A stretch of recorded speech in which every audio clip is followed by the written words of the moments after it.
Hi, I'm Upar, based in Butler for a regional Victorian firm. It's a three-partner firm called Butler Chartered Accountants. We're accounting and financial planning business. Deal with small to medium-sized business. Some of them are actually really big now. Three partners, nearly 15 staff there and nearly 20 staff here. And how long have you had your own offshore team? More than 10 years actually, I would say. So we started with two, close to 20. And what initially led you to go and look for staff offshore? As a business, you won't be just doing tax returns or bookkeeping.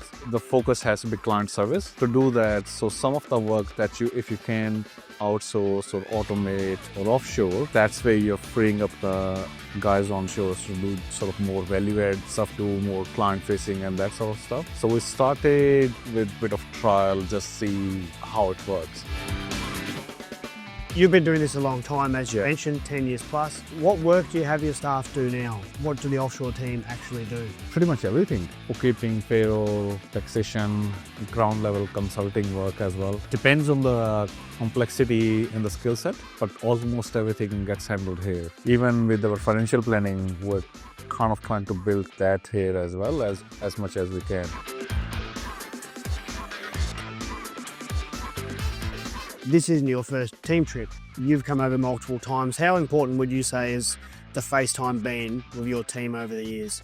Yelp has been a lot helpful on both sides, because when you're dealing with teams on Teams or Zoom, you pretty much talk about work. Even if you ask them other questions, they are a bit reluctant because they don't know, are you going to judge them on the responses? They're basically dealing with a boss over there or someone who they report to. When you come there, I find it's really good to break the ice. They feel a lot more comfortable talking to you, even if there's something personal happening which is impacting their work.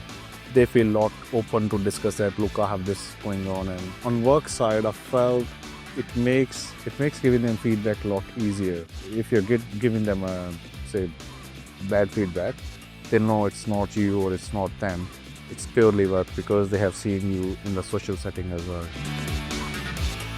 What would you say is the highlight of the team trips for you? I guess just spending time with the team, basically. Last night after they decided not to do karaoke and they were having their own games, and I would just stay with them, and that sort of stuff helps a lot. And then obviously a bit of sightseeing as well. And I know it's been a long time since you started on your offshore journey, but what would you say to a firm who's just getting started? It's going to feel difficult at the start, and there would be days or occasions where it's like, why we're doing it, or there would be some people in your team onshore who won't like it.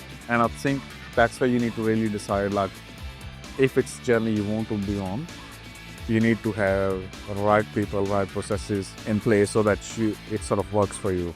If you're just going to decide and leave halfway through, no point of doing it, don't do it. I think that's going to be the way to go. With AI and automation, many things are going to disappear altogether. But we find hard getting new good talent. Even I should say, we are finding hard to get talent.